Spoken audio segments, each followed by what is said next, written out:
Bonjour, bonsoir, bien-aimés. Tout dépend de l'heure à laquelle vous me suivrez. Euh, je vous salue dans le précieux et glorieux nom de notre Seigneur Jésus-Christ, le roi de gloire. Ici, votre frère, le messager Michel-Ange Pampère, depuis la RDC. Alors, bienvenue sur notre chaîne Messager Michel-Ange TV, qui est une plateforme de proclamation et de révélation de Christ. Et sans plus tarder, j'aimerais vous inviter à vous abonner sur cette chaîne si vous ne l'avez pas encore fait. Question de ne rien rater des prochains enseignements autour des enjeux prophétiques majeurs de l'heure. Voilà. Et puisque la nuit est avancée, et il est important pour nous d'être situés par rapport à ce qui se passe prophétiquement dans le monde, ainsi que dans l'Église, parce que toutes ces choses doivent nous servir d'horloge prophétique pour comprendre que le Seigneur est plus que jamais à la porte. Voilà, donc abonnez-vous sur la chaîne et aussi partagez le lien de ce partage, cet enseignement à vos proches, à vos amis, afin qu'ils bénéficient de ce message. Seigneur Père, je te recommande ces instants. Enseigne-nous par ton Saint-Esprit, illumine-nous, ouvre-nous les yeux afin que nous comprenions ta pensée dans les Écritures. Dans le nom puissant et glorieux de notre Seigneur Jésus-Christ, j'ai ainsi prié. Amen. Alors, comme vous le savez, nous sommes au temps de la fin. Je dirais que nous sommes à la fin de la période prophétique appelée fin des temps, puisque la fin des temps est une longue période prophétique qui a commencé depuis le temps du Seigneur, le temps des apôtres. Dans les Actes des Apôtres chapitre 2, alors que la Pentecôte s'accomplissait, l'apôtre Pierre prend la parole pour dire aux Juifs et aux prosélytes qui pensaient que les premiers croyants étaient ivres de vin. Il leur dit: ces hommes ne sont pas ivres, mais c'est ici que s'accomplit la parole de la prophétie de Joël 2,28 qui dit que dans les derniers jours, je répandrai mon esprit sur toute chair, vos filles et vos fils prophétiseront. En d'autres termes, la naissance de l'Église, caractérisée par l'événement de la Pentecôte, était en même temps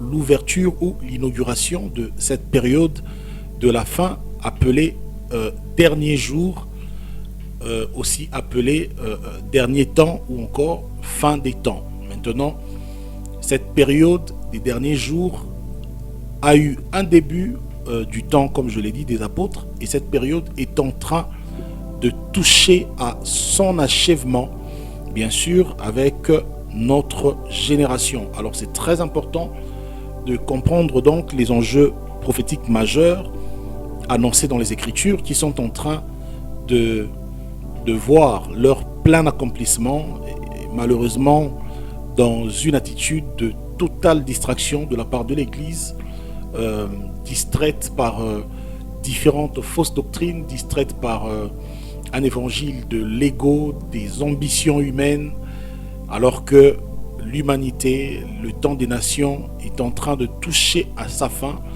et bientôt l'Antichrist va se manifester pour accomplir tout ce qui est arrêté dans la parole. Mais par la même occasion, l'Église du Seigneur va être enlevée pour être gardée de ce temps difficile qui va bientôt frapper l'humanité et qui n'aura rien à voir avec tout ce que le monde a déjà connu comme temps difficile depuis son existence, depuis sa création.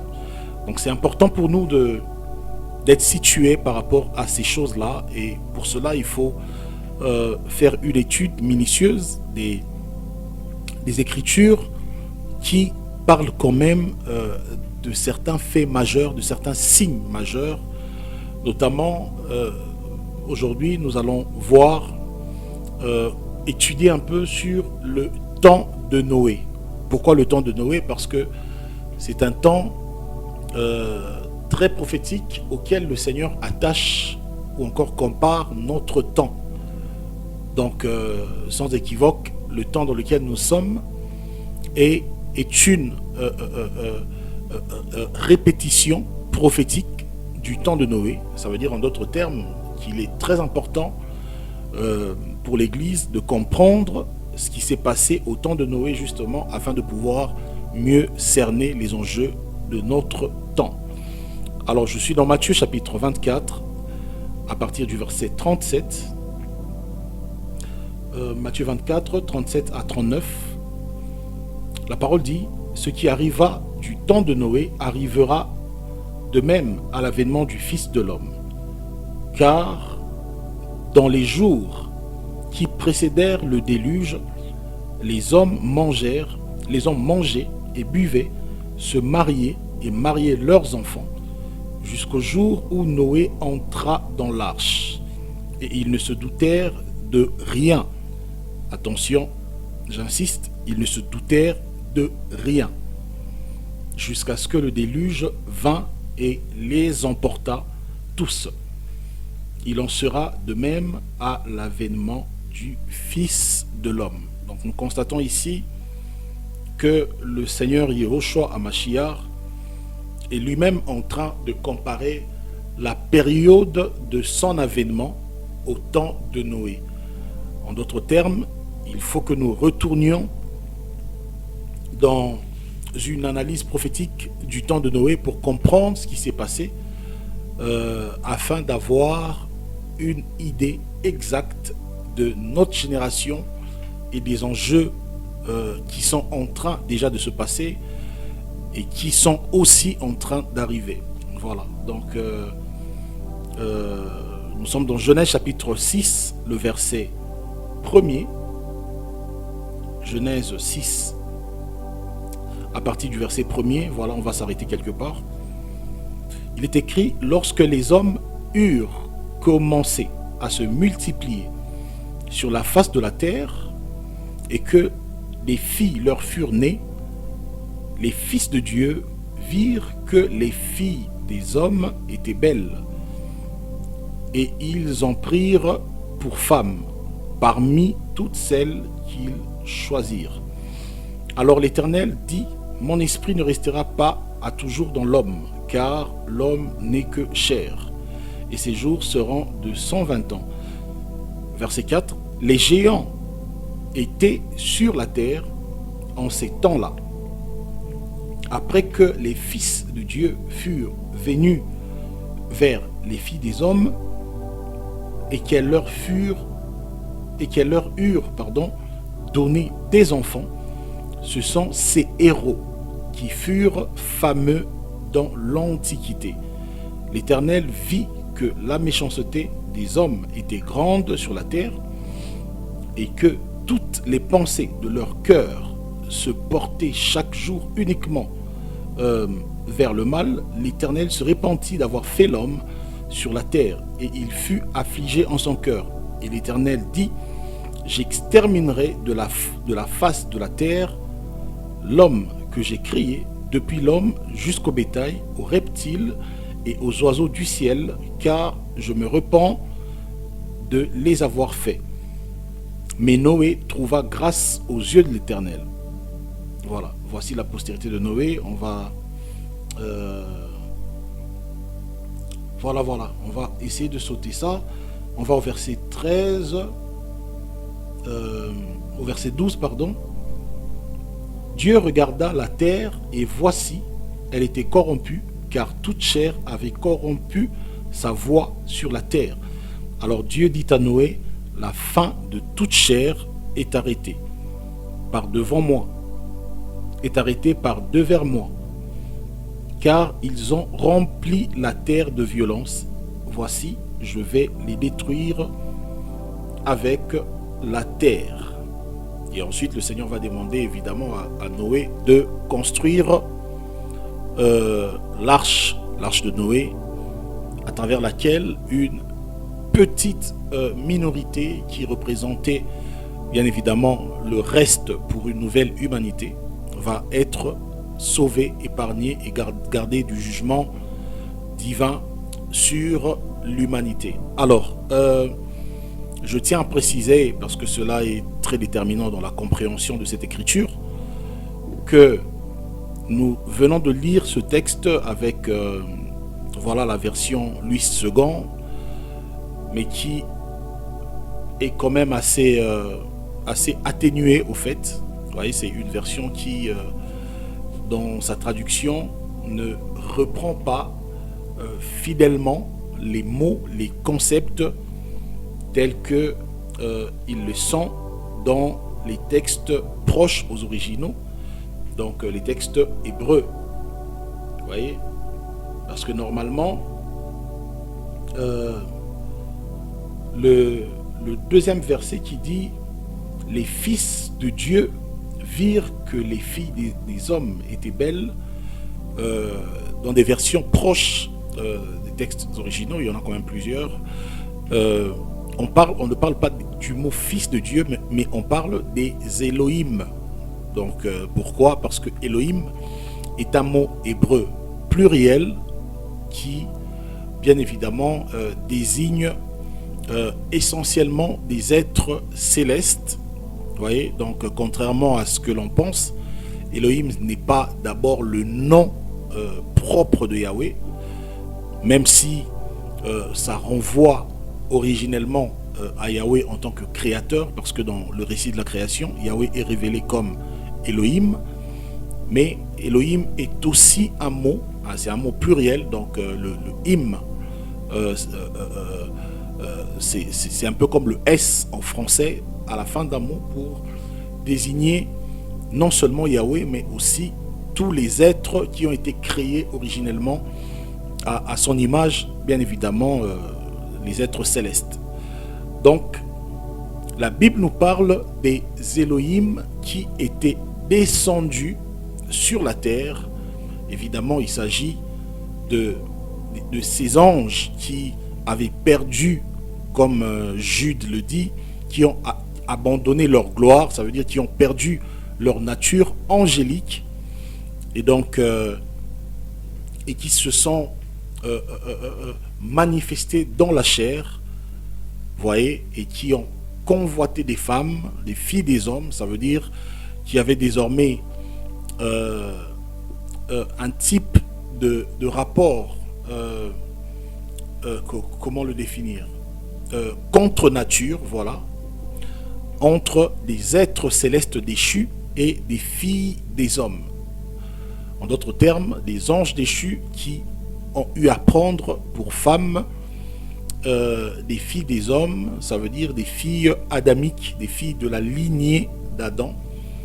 Vous voyez, donc désormais, il y a eu un métissage de races, un métissage d'espèces sur la terre, et ces êtres, donc ces anges déchus et ces filles des hommes, vont avoir des unions sexuelles, et de sorte que une nouvelle postérité, une nouvelle race va découler de ces unions-là.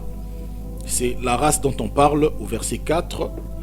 On dit que les géants, donc Genèse 6,4, les géants étaient sur la terre en ces temps-là, après que les fils de Dieu furent venus vers les filles des hommes et qu'elles leur eurent donné des enfants. Bon, le terme géant ici, c'est encore une fois une traduction du mot hébreu Néphilim.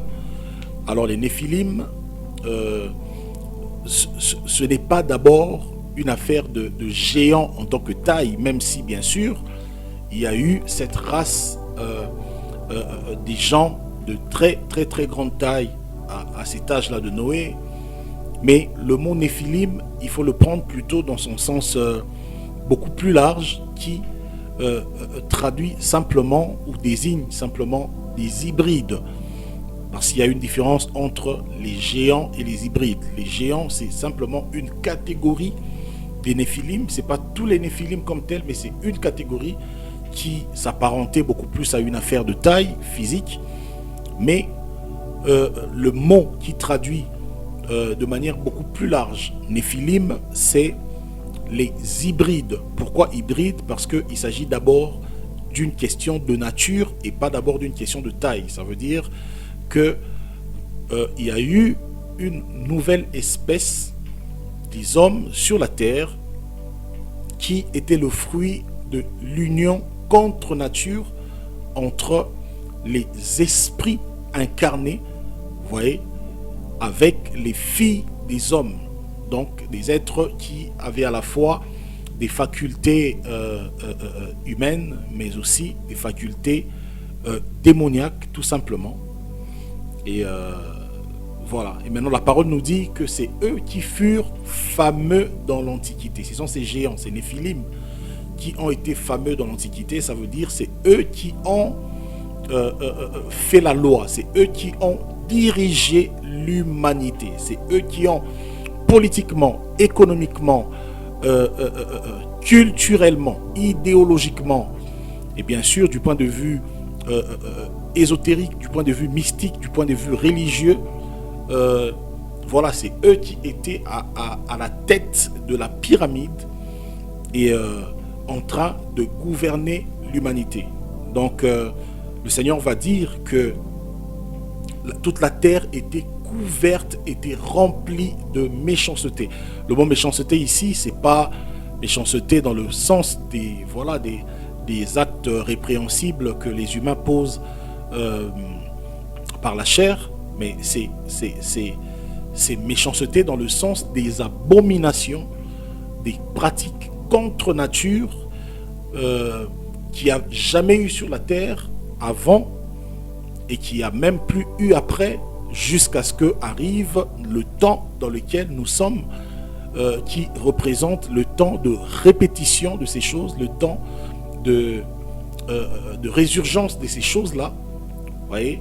Et donc, le temps de Noé, si on peut le résumer, c'est le temps pendant lequel le monde, l'humanité, n'était plus dirigé par les humains normaux, les humains adamiques normaux. L'humanité n'était plus dirigée par des hommes qui ont des facultés naturelles, des hommes qui fonctionnent selon les lois de la conscience, selon les lois morales de Yahweh dans leur cœur, mais l'humanité avait un nouveau leadership. L'humanité était dirigée par un type d'homme qui n'avait aucun frein par rapport à la loi de Dieu, pour le simple fait que leur origine, leur nature, vous voyez, leur nature qui fait leur identité, ce qu'ils sont par essence, vous voyez, justifiait le fait justement que ces hommes soient envoyés sur la terre avec comme seul objectif de faire asseoir la principauté satanique, le gouvernement de Satan sur la terre, parce que il s'y est de rappeler que le Seigneur Jésus, plus de 3 fois, ou plutôt environ 3 fois, appelle Satan le prince de ce monde. On voit ce terme-là dans plusieurs textes, notamment dans Jean chapitre 16 là-bas. Le Seigneur va désigner Satan comme le prince de ce monde. Et dans Romains chapitre 8, l'apôtre Paul dit que la création, la terre a été soumise à la vanité, non pas par elle-même, mais à cause de celui qui l'y a soumise. Ça veut dire que lorsque le premier Adam a perdu la nature de Dieu, lorsque le premier Adam a perdu la gloire de Dieu à travers la désobéissance, il s'est accompli le principe prophétique qui veut que l'homme devienne esclave de ceux qui triomphent sur lui. Dans Jean chapitre 8, le Seigneur dit que quiconque pratique le péché devient esclave du péché. Or, derrière le péché, il y a un esprit. Voilà, donc devenir esclave du péché, c'est devenir esclave de l'esprit qui agit à travers le péché, ou encore l'esprit qui incarne le système de l'iniquité, qui n'est rien d'autre que Satan. Et donc, lorsque Adam a désobéi, ce qui s'est passé, c'est que la couronne royale, la couronne de la gouvernance de l'humanité, puisque Adam était le tout premier prince de l'humanité, c'est le premier homme à qui Yahweh a dit « gouverne, domine sur toute la création ». Et donc, Adam va passer la couronne royale à Satan, et Satan va désormais devenir le prince de ce monde. Voilà pourquoi le monde devient ce qu'on appelle le siècle présent. Vous voyez, quelque chose qui n'a plus rien à voir avec la pensée originelle de Yahweh. Voilà pourquoi Yehoshua Mashiach va bientôt revenir pour remettre de l'ordre et ramener l'humanité dans la pensée divine originelle. Alors, le monde étant devenu la principauté satanique, le diable a toujours voulu asseoir et tendre son gouvernement sur la terre, de sorte que ça ne soit pas qu'une affaire, ça ne soit plus qu'une affaire spirituelle, mais que ce gouvernement de Satan s'établisse physiquement sur la terre. Et voilà pourquoi, au temps de Noé, les filles des hommes vont avoir des liaisons avec des êtres déchus, je précise, des êtres qui ne sont pas des humains, qui sont naturellement des anges, mais qui ont quitté leur nature, parce qu'il faut préciser que les êtres spirituels célestes ont la capacité de s'incarner dans la chair, contrairement à ce que plusieurs pensent. Nous avons plusieurs exemples dans la Bible dans ce sens-là. Et donc, les anges déchus vont se manifester dans la chair pour connaître les filles des hommes, les prendre sexuellement afin d'avoir une postérité hybride, une postérité métissée sur la terre. Et c'est cette postérité-là qui fut fameuse, ou encore qui fut la postérité des personnes, des maîtres du monde, des faiseurs de loi de l'humanité du temps de Noé, pour qu'on comprenne au fait que le temps de Noé n'a pas été dirigé par des humains normaux, parce que l'homme normal, même quand il pêche, il est limité à la loi de la conscience, il est limité à la loi du naturel. Ça veut dire que l'homme naturel, l'homme adamique, même qui ne connaît pas Christ, est limité dans son péché à ce qui relève, voilà, des œuvres de la chair, mais dans les limites de la conscience. Et maintenant, pour que l'humanité rentre dans ce qui est contre nature, pour que l'humanité rentre dans ce qui est abominable, il faut une initiation, il faut une matérialisation, il faut une incarnation dans la chair des êtres qui ne sont pas des humains naturels, et qui puissent désormais influencer le monde dans des pratiques contre nature. C'est pour ça que partout dans les Écritures où on parle de l'origine des pratiques contre nature, on parle toujours de la présence des anges déchus. On a le temps de Noé, on a le temps de Sodome, voilà, qui représente deux grandes époques à vraiment étudier de manière prophétique, parce que tous ces temps-là vont s'incarner, sont déjà en train de s'incarner en un seul temps qui est le nôtre. Allez-y comprendre combien nous sommes la pire des générations, parce que le Seigneur dans les Écritures est en train de résumer notre temps comme un assemblage au fait du temps aussi bien de Noé que celui de Lot, ça veut dire le temps de Sodome et Gomorrhe, qui sont tous les deux caractérisés par une forte présence de la vie contre nature, des pratiques contre nature.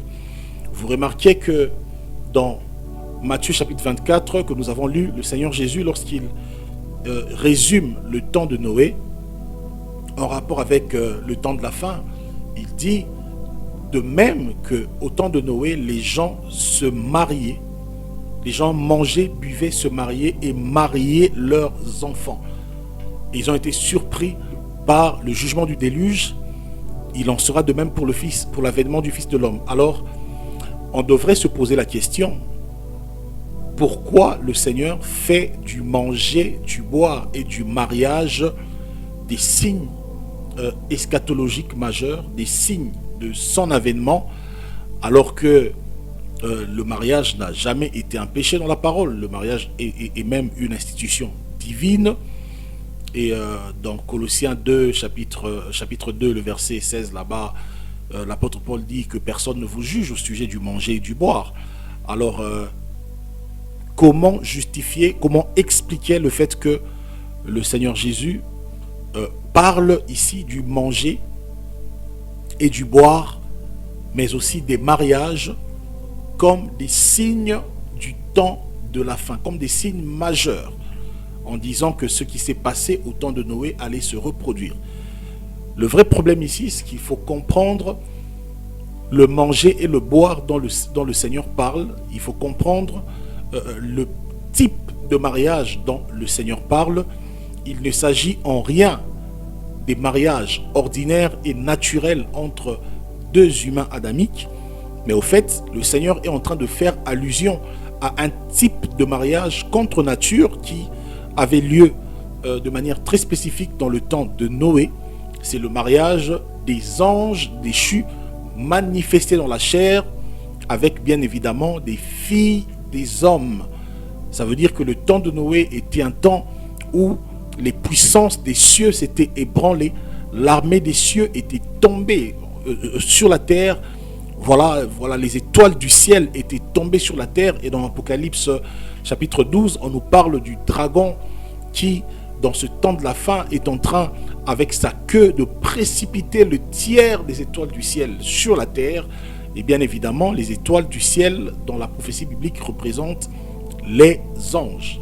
Donc, le temps de Noé était ce temps où une forte activité démoniaque s'est concentrée sur la terre, de sorte que ces événements-là, le Seigneur nous dit qu'ils vont se reproduire dans l'humanité au temps dans lequel nous sommes.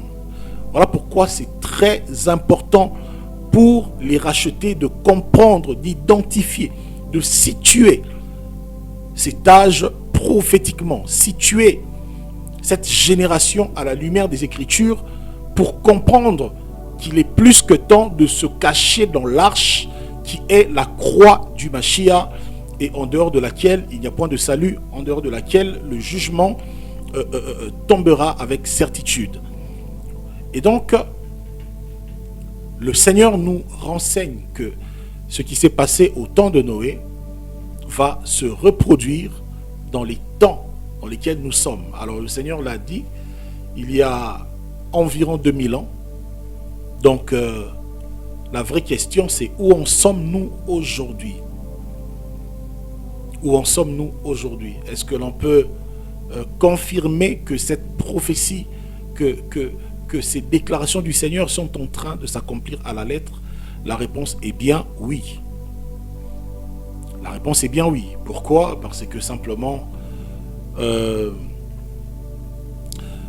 il y a des signes majeurs à travers lesquels on peut identifier la génération de Noé et comparer à la nôtre pour se faire une idée claire. Ce signe majeur est la dégradation de la moralité.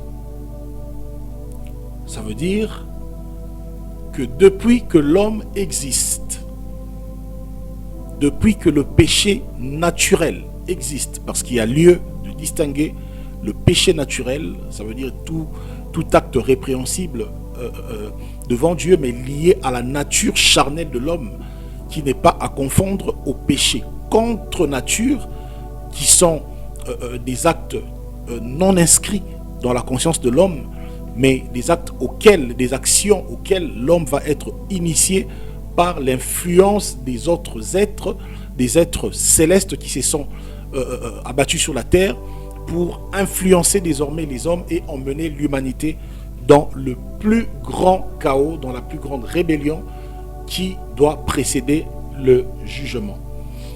Et donc, nous sommes dans l'âge du 666. J'aimerais ici expliquer un peu ce mystère-là. Nous allons lire Apocalypse chapitre 13, le verset 16 à 18.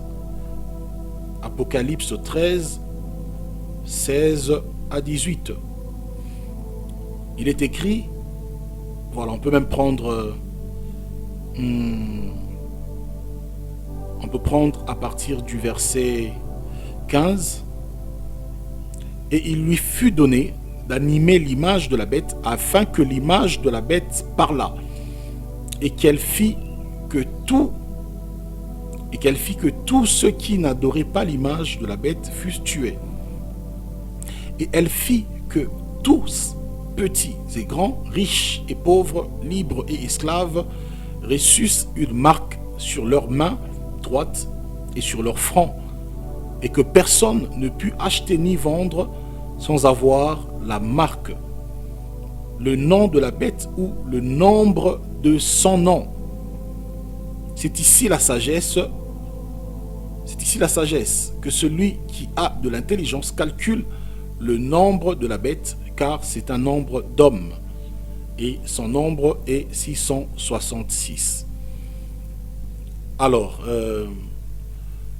on peut constater que l'apôtre Jean, à travers cette prophétie, nous parle de la marque de la bête qui, en ce temps de la fin, mais particulièrement au temps de la manifestation de l'Antichrist, consistera à un sceau, mais un sceau à la main droite et puis un sceau sur le front.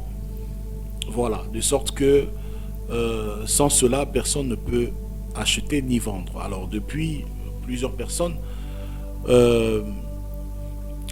cherchant à pénétrer ce mystère parlent pour certains de la puce électronique, de l'internet 3W, voilà, et tout ça. Écoutez, on va expliquer ceci. Toutes ces choses-là, bien sûr qu'elles ne sont pas éloignées de la dynamique du système de contrôle de l'Antichrist, dont le gouvernement est déjà là, parce que prochainement on parlera peut-être du gouvernement mondial, mais toutes ces choses ne désignent pas d'abord le 666. Il faut que nous tenions compte de ce que les Écritures disent dans les moindres détails. D'abord, au verset 18 d'Apocalypse 13, on nous dit qu'il faut avoir de l'intelligence pour calculer le nombre de la bête, car c'est un nombre d'hommes. Et ce nombre d'hommes est 666.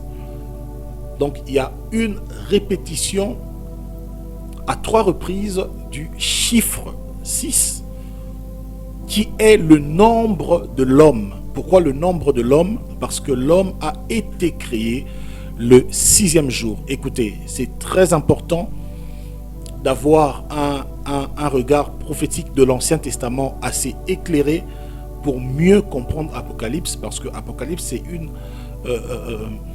c'est un livre prophétique qui emploie les différents langages prophétiques depuis Genèse jusqu'au livre qui le précède. C'est très important de comprendre ces choses-là.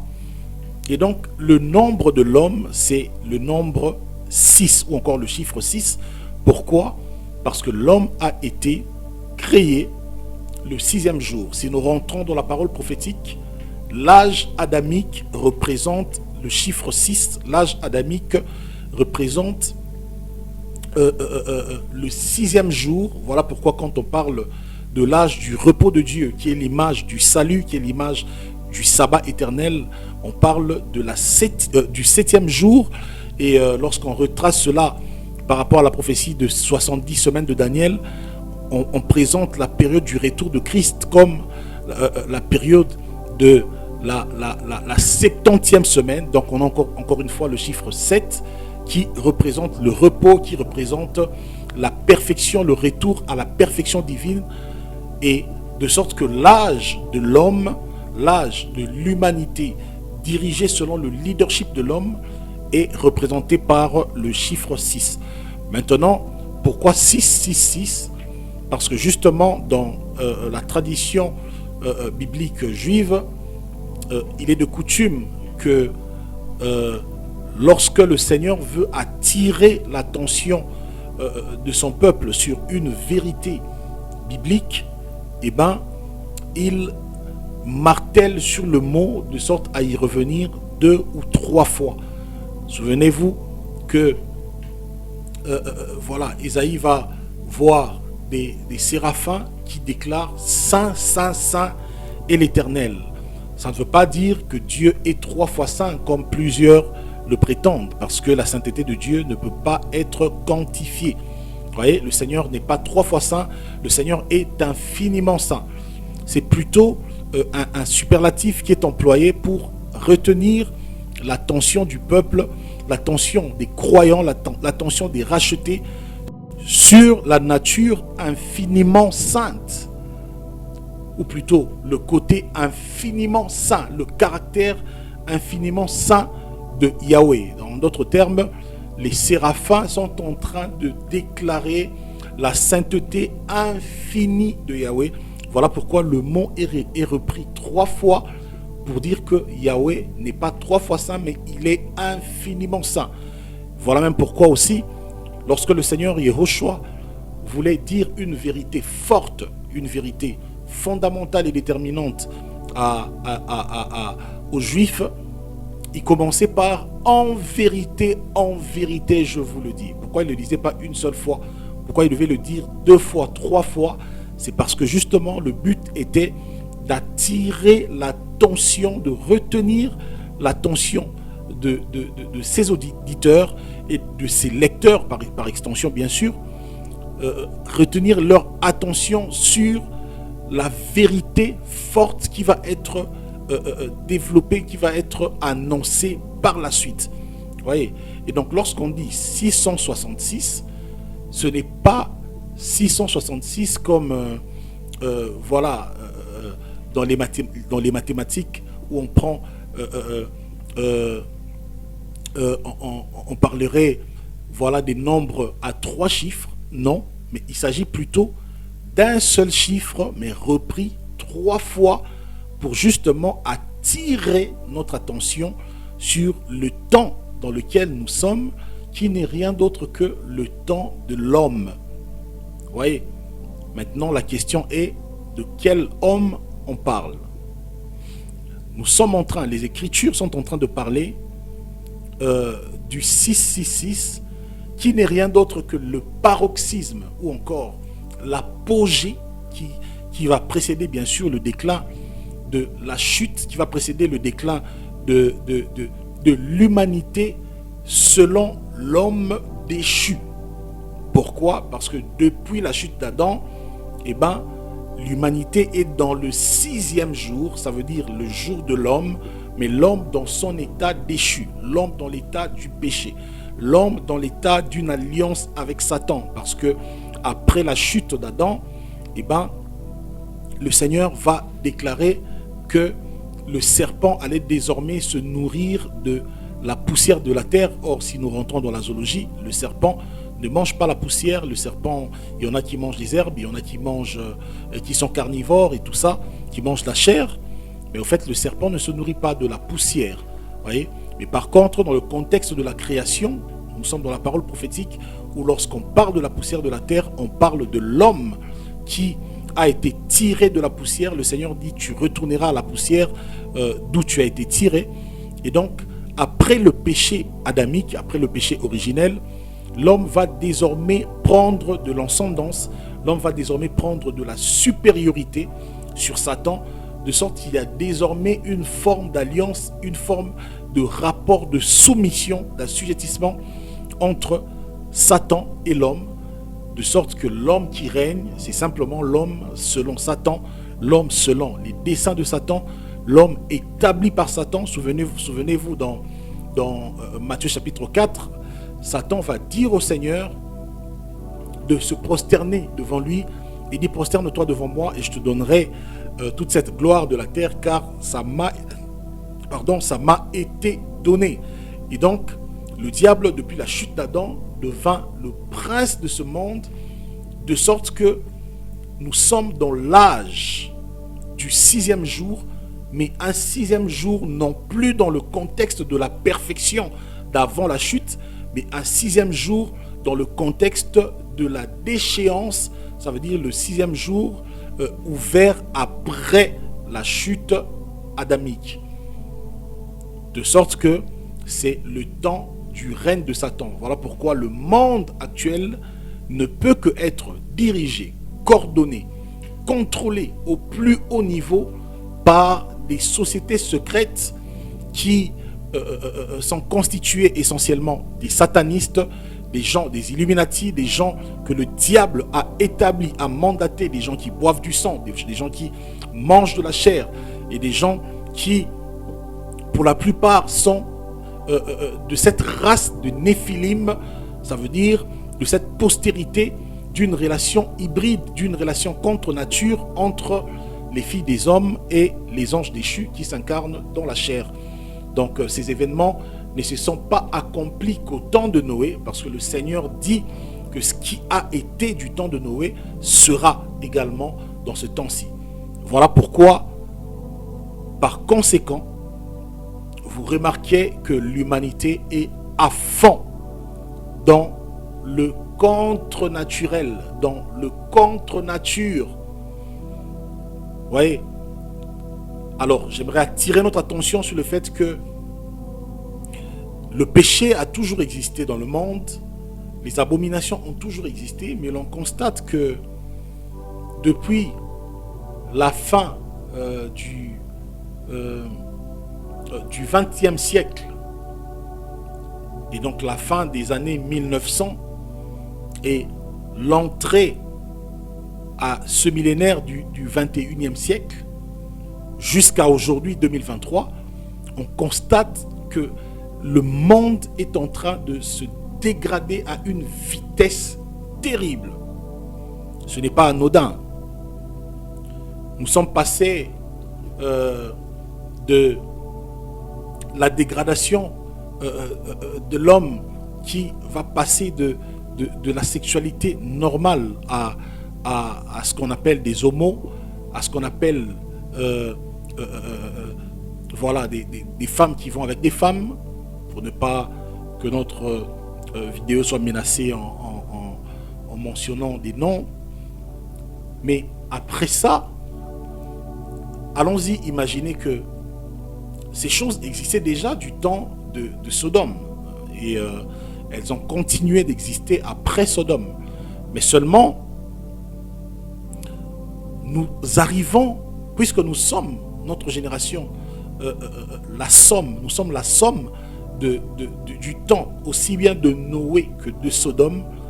Ça veut dire qu'il faut que s'accomplissent des choses qui vont beaucoup plus loin que le temps de Sodome, des choses qui nous font comprendre, qui nous donnent une certaine idée claire de ce qui s'est passé au temps de Noé et qui a emmené le Seigneur à juger de toute la terre par le déluge. Alors, nous réalisons que nous sommes passés, que l'humain est passé. Je ne dirais pas nous, parce que nous sommes le royaume de Christ, le royaume de lumière. Par contre, l'humain adamique, sous l'influence de ces êtres hybrides qui sont sur la terre, parce que c'est ça l'information. C'est important pour l'Église de savoir que nous ne sommes pas seuls sur la terre. Pas seulement l'Église, mais les humains adamiques, les humains naturels doivent savoir que nous sommes dans un temps où la terre est un grand carrefour. La terre est un lieu de métissage. La terre est un lieu voilà, où l'on retrouve différentes espèces de créatures à la forme humaine. Nous sommes dans ce temps où la terre est constituée d'une part des humains et d'autre part des humanoïdes. Alors les humanoïdes, ce sont ce qu'on appelle des néphilim, ce sont des êtres à l'apparence humaine, mais avec une âme et un esprit qui n'est pas humaine, parce que qui ne sont pas humains, pardon, parce que simplement ce sont des âmes et des esprits tirés de l'enfer à travers cette relation incestueuse entre les anges déchus et les filles des hommes. Alors, retenons que le corps humain, est-ce qu'il peut y avoir des humanoïdes sur la terre, beaucoup vont se poser la question, est-ce que le diable est-il le créateur? Évidemment non. Alors comment est-ce que le diable peut envoyer des hommes sur la terre, des êtres maléfiques sur la terre dans une forme humaine? Eh bien écoutez, nous avons des références dans les Écritures. La première référence, c'est le temps de Noé, où l'on voit des êtres spirituels, démoniaques, s'incarner dans la chair, prendre les filles des hommes et avoir des relations sexuelles avec, au point de faire des enfants. Donc c'est déjà une première information à travers laquelle la Bible nous renseigne ou nous enseigne sur cette évidence-là de l'incarnation dans la chair des êtres spirituels. Nous avons encore une fois le temps de Lot, le temps de Sodome et de Gomorrhe. Si vous lisez dans le livre de Jude, Jude dit un peu plus bas que ceux de Sodome s'étaient livrés comme les anges à l'impiété, à l'immoralité. Ça veut dire comme. Pourquoi? Pourquoi il dit comme?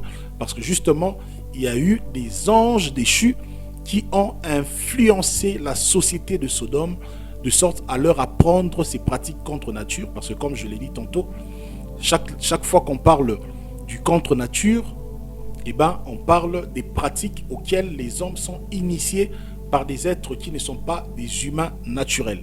C'est simplement cela.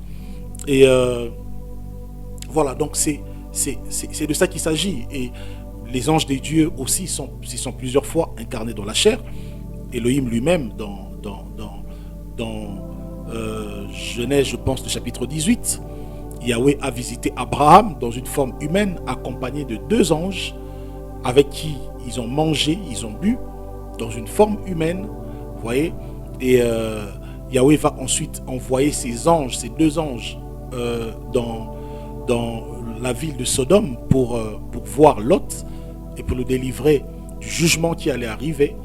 Vous voyez, et le peuple de Sodome a vu, vous voyez, les habitants de Sodome ont vu les anges dans leur forme physique au point où ils ont voulu les connaître. Ils ont dit à Lot, fais-nous sortir des visiteurs afin que nous les connaissions. Ça veut dire afin de sortir sexuellement avec eux, afin de les sodomiser, afin d'avoir des relations homosexuelles avec.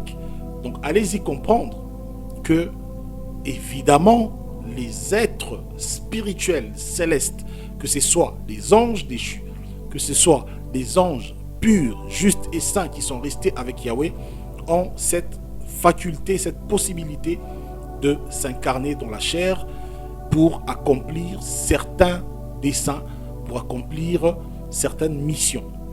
Donc c'est très important, car ignorer ces choses serait ignorer en même temps ce qui se passe dans le monde. Et donc, allant plus loin que la génération de Sodome et de Gomorrhe, qui n'était limitée, qui ne s'était limitée qu'au rapport homme-homme, femme-femme, mais la génération qui est la nôtre est celle qui connaît et qui légalise. Donc nous sommes passés de la pratique à la légitimation, et de la légitimation à la légalisation, vous voyez, de la plus grande dépravation et dégradation de la moralité humaine, de l'humanité adamique, vous voyez, de sorte que aujourd'hui on peut compter plusieurs pratiques contre nature, pratiques sexuelles contre nature. On a l'homosexualité, le lesbianisme, il y a le transgenre, le fait que désormais l'homme est allé défier Yahweh de sorte à jouer au Créateur, à prendre un homme, le transformer en femme, prendre une femme, la transformer en homme. Nous avons la bisexualité, le fait pour une personne d'aller avec les personnes du même sexe, ainsi que les personnes de sexe opposé. Nous avons en même temps des nécrophiles. C'est encore assez timide, mais voilà, avec le temps qui arrive, ça va être une pratique qui va être aussi légalisée dans le monde. Donc le fait d'aller sexuellement avec des cadavres, nous avons la nophilie, la zoophilie, le fait que certaines personnes sont légalement mariées et pratiquent aujourd'hui les relations sexuelles avec des animaux. Et il y a eu très récemment le phénomène des poupées sexuelles, donc des poupées fabriquées, conçues avec de la silicone, qui, voilà, qui ont des allures un peu de chair humaine et tout, de sorte que l'homme puisse avoir désormais une poupée comme partenaire sexuel, parce que l'homme doit se passer désormais de la femme, ça veut dire du rapport sexuel naturel. Certains sont allés jusqu'à épouser leur poupée. Vous voyez? Et nous avons par-dessus tout ça des nouveaux phénomènes, bon, des vieux phénomènes, mais qui étaient encore timides et qui sont maintenant en vogue et qui sont en train de s'imposer dans le monde, tels que l'écosexualité. Alors, ce sont les écosexuels, ce sont des personnes qui pratiquent l'écosexe, le sexe écologique, ça veut dire le sexe avec la nature. Non pas le sexe dans la nature, mais le sexe avec la nature, considérant donc la nature comme un partenaire sexuel. Donc il peut s'agir d'une personne qui se déshabille, qui se met nue et qui va se frotter à un arbre, à une pelouse, à une fleur. Une personne qui va se mettre à embrasser une pierre, des choses comme ça, et ils défendent, ils soutiennent que la nature est quelque chose avec laquelle l'homme pratique une relation amoureuse et des relations de sexualité. Et il y a aussi ce que je venais de découvrir récemment là, la nouvelle tendance, comment on appelle ça encore, la riviérophilie. Donc les personnes qui pratiquent cela s'appelle des riviérophiles. Ça veut dire des personnes qui ont désormais des rapports sexuels avec des rivières, avec des eaux. Vous voyez ça? Donc qui déclarent que lorsqu'elles sont dans les eaux en train de se baigner dans des rivières, elles ont cette sensation d'avoir des relations sexuelles avec la nature. Alors là, vous remarquez, rien que à ne citer rien que cela, vous remarquez combien nous sommes 100 fois, 1000 fois pire que la génération de Sodome et de Gomorrhe, la génération de Lot, qui a pourtant connu le jugement, le châtiment divin par le feu. Vous voyez? Donc, si nous sommes pires que la génération de Sodome, ça veut dire qu'il n'y a pas d'autre génération à laquelle nous pouvons être comparés dans les Écritures, si ce n'est la seule génération qui est plus abominable que celle de Sodome et de Gomorrhe. C'est bel et bien la génération du temps de Noé, qui est la génération du 666. Pourquoi? Parce que c'est l'apogée de la dépravation, de la déchéance humaine. C'est l'apogée de l'âge du gouvernement humain sur la terre, mais dans une forme totalement et profondément dépravée.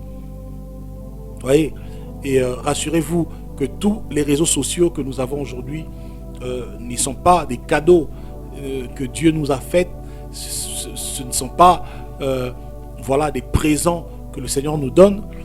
Tous ces réseaux sociaux sont aujourd'hui des outils de communication de cette idéologie-là, parce que voilà, les maîtres du monde, les Néphilim, sont là dans le monde en train de conduire le monde à travers des pratiques contre nature vers le plus grand chaos qui va précéder le jugement qui est en train d'arriver.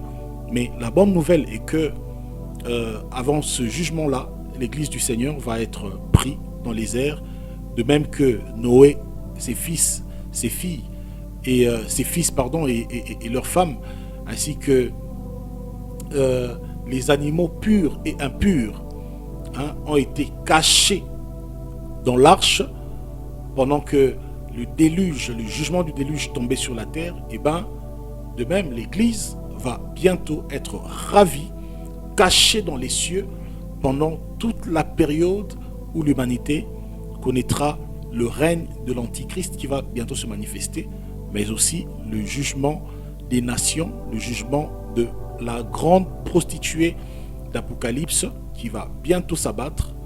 Et donc, mes frères et sœurs, le message est simple.